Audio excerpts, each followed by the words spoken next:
خواب میں مرغی دیکھنے کی تعبیر کیا ہے؟ حضرت ابن سیرین رحمۃ اللہ علیہ نے فرمایا ہے کہ خواب میں مرغی خادم یا کنیز پر دلیل ہے۔ اگر دیکھے کہ اس نے مرغی خریدی ہے یا کسی نے اس کو دی ہے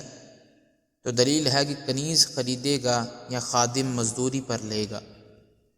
اور اگر دیکھے کہ اس کے پاس بہت سی اور بے اندازہ مرغیاں ہیں تو دلیل ہے کہ ریاست اور سرداری پائے گا، اور اگر دیکھے کہ اس نے مرغی کا گوشت کھایا ہے تو دلیل ہے کہ اسی قدر خادموں سے مال اور نعمت پائے گا، اور اگر دیکھے کہ اس نے مرغی ذبح کی ہے تو دلیل ہے کہ اس کا فرزند یا اس کے غلام کا فرزند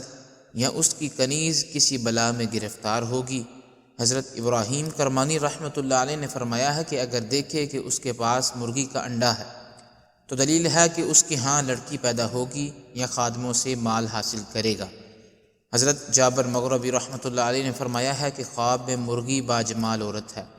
اور سیاہ مرغی کو دیکھنا چتلی مرغی سے بہتر ہے، اور اگر دیکھے کہ مرغی نے اس کے گھر میں مرغے کی طرح اذان دی ہے تو دلیل ہے کہ صاحب خواب ناخوش بات سنے گا۔ حضرت اسماعیل اشعث رحمۃ اللہ علیہ نے فرمایا ہے کہ خواب میں مرغی کا بچہ 3 وجہ پر ہے: نمبر 1 خوبصورت عورت، نمبر 2 کنیز، اور نمبر 3 خادم۔